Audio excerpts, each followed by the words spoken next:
जी उमर अगले साहब दिन जनाब स्पीकर, नहीं जनाब स्पीकर, ये मैं बर्दाश्त नहीं करूंगा, सॉरी। यहाँ पे ये सारी ये मैं कॉन्स्टिट्यूशनल अमेंडमेंट्स के बारे में बात कर रहा हूँ। बात कीजिए ना कॉन्स्टिट्यूशनल अमेंडमेंट पे बात। नहीं जनाब स्पीकर, ये कॉन्स्टिट्यूशनल अमेंडमेंट्स पे बात हो रही है। यही बात होती है। नहीं जनाब स्पीकर, आपकी सारी तकरीर जितनी जनाब स्पीकर, आप स्ट्रांगली प्रोटेस्ट, हम लोग फिर यहाँ पे होंगे नहीं। आप कॉन्स्टिट्यूशनल जनाब स्पीकर, आई एम सॉरी, ये हमारा हक है जनाब स्पीकर, ये हमारा हक है। नहीं हक तो वही है ना, एटीट्यूड ठीक नहीं है इस वक्त रात के 1:30 बज रहे हैं, आधे घंटे से आप बात कर रहे हैं कॉन्स्टिट्यूशनल। जनाब स्पीकर, ये गलत आप कर रहे हैं जी। आप कॉन्स्टिट्यूशनल अमेंडमेंट जनाब स्पीकर, मैं कर रहा हूं, मुझे आप टोके ना यहाँ पे। आई एम सॉरी, हम लोग पूरे बात करेंगे।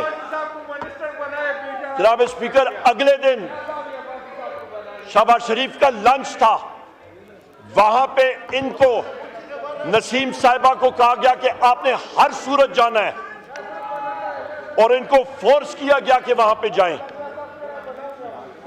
इसके बाद जनाब स्पीकर, यो मिनट, जिस वक्त जनाब स्पीकर मेंगल साहब ने चेयरमैन सेनेट के साथ कांटेक्ट किया, उन्होंने मैं कुछ करता हूं, चेयरमैन सेनेट ने एश्योरेंस दी, उसका नतीजा यह था कि उसी रात उनको अगवा किया गया जनाब स्पीकर। कासिम, और आज वो नमूदार हुए। कासिम रंजो साहब के साथ क्या हुआ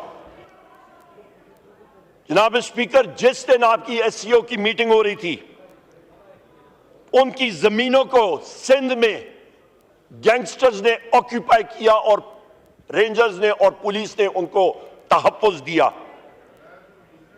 जनाब स्पीकर, वो 14 तारीख को डायलिसिस के लिए शिफा इंटरनेशनल गए, सुबह 7 बजे। 8 बजे उनके बेटे ने कॉल की कि उनको अबडक्ट कर लिया गया है और पुलिस की गाड़ियां और मोबाइल्स आए हैं 2 गाड़ियों में, और साथ 4 नामालूम अशखास थे और उनको ले गए। उनको और उनके बेटे को, मैं खुद वही सोच रहा हूँ, आईनी तरमीम पे तो बात ही नहीं कर रहे जनाब स्पीकर, ये वो रुदाद है। जी हाँ। अली मोहम्मद खान साहब बैठ जाए। अली मोहम्मद खान साहब कह नहीं जी हाँ, अली मोहम्मद खान साहब कह रहे हैं बैठे आईनी तरमीम पे बात करने लगे। जनाब स्पीकर, यहाँ पे उनको और उनके बेटे को पिकअप कर दिया गया और उनको उस वक्त लाया जाता था जिस वक्त उनकी डायलिसिस होती थी। जनाब स्पीकर, आज उनको जिस तरीके से लाया गया, टिंटेड ग्लास की वाइट करोला में लाया गया, और जिस तरह उनको उठा के सेनेट में लाया, मेंगल साहब को मिलने भी नहीं दिया उनसे। मेंगल साहब का ये मैसेज है यहां पे, उनका ये मैसेज है जनाब स्पीकर, ये पाकिस्तान की अवाम के नाम पे, कि उन्होंने जमहूरियत को फरोग देने की कोशिश की, पर इस वक्त अख्तर मेंगल साहब इस असेंबली से, इस जमहूरियत से दिलबरदाश्ता होकर उन्होंने अपना रिजाइन किया और उन्होंने कहा है कि हम लोग कैसे इस प्रोसेस का हिस्सा बने जब हमारे लोगों को दीवार के साथ लगाया जा रहा है और यह सलूक किया जा रहा है। मेरा यहां पे जनाब स्पीकर सवाल है, शहबाज शरीफ से यह सवाल है कि जो मैंने आज ये सारे केसेस आपको सुनाए, क्या ये सारे के सारे फैशिस्ट एक्शंस इनकी मर्जी से हो रहे हैं, इनकी ईमा पे हो रहे हैं, और या इनके ईमा पे हो रहे हैं जनाब स्पीकर कि ये कॉन्स्टिट्यूशनल अमेंडमेंट जो फोर्सफुली यहां पे लाई जा रही है, तो फिर शर्म आनी चाहिए, क्योंकि ये जमहूरियत को दफन करने के सारे अज़ाइम है। यहां पे जनाब स्पीकर, यहां पे फजलुर रहमान साहब ने जो मुस्बत रोल अदा किया बैसियत ऑपोजिशन के मेंबर के, हम लोग उसको अप्रिशिएट करते हैं। और यहां पे मैं कहता चलूं जनाब स्पीकर कि हमारे मेंबर, मेरे पीछे यहां पे शरफजल खान मरवत साहब बैठे हुए हैं, इनके घर को मुस्मार किया गया, इनके खिलाफ FIRs हैं।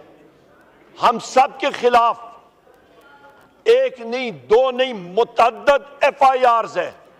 और वो किस लिए? लोगों को कॉलें आती हैं कि आप इस मसवदे को सपोर्ट करें।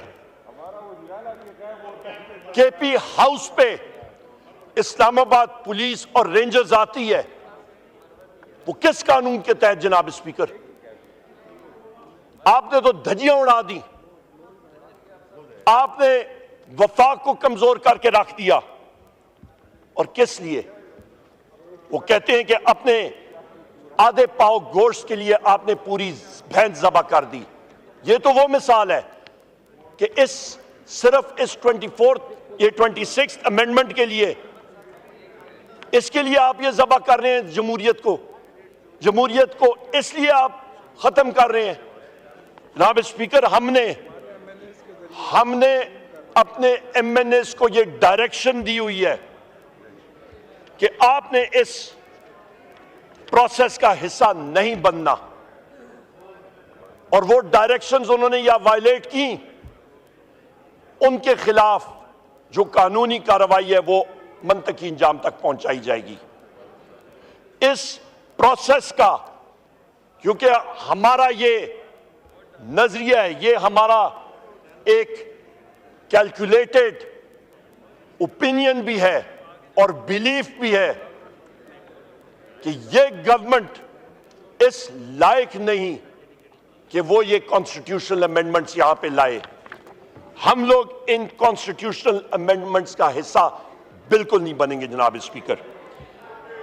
ये कॉन्स्टिट्यूशनल अमेंडमेंट्स जनाब स्पीकर इस वफाक को कमजोर करने की इलामत होंगी। इस कॉन्स्टिट्यूशनल अमेंडमेंट्स के साथ हम बैसियत पाकिस्तान तहरीक इंसाफ और सुन्नी इत्तेहाद काउंसिल के मेंबरान और अचकजई साहब और हमारे MWM के साथी, हम लोग इत्तेफाक नहीं कर पाएंगे। हम लोग जनाब स्पीकर आपसे गुजारिश करेंगे, आपसे डिमांड करेंगे कि खुदारा आपने स्टैंड लेना है। बैसियत स्पीकर अपने हाउस के मेंबर्स के लिए कि यहां पे जो हमारे लोग फोर्सफुली अबडक्ट हुए थे और आज एकदम नमूदार हो रहे हैं, उनको इस प्रोसेस का हिस्सा नहीं होना चाहिए। और जो यहां पे आपके 4th फ्लोर के चेंबर्स में या इस असेंबली के प्रीसेंट्स में हमारे जो अबडक्टेड मेंबर्स हैं, उनको रिहा किया जाए।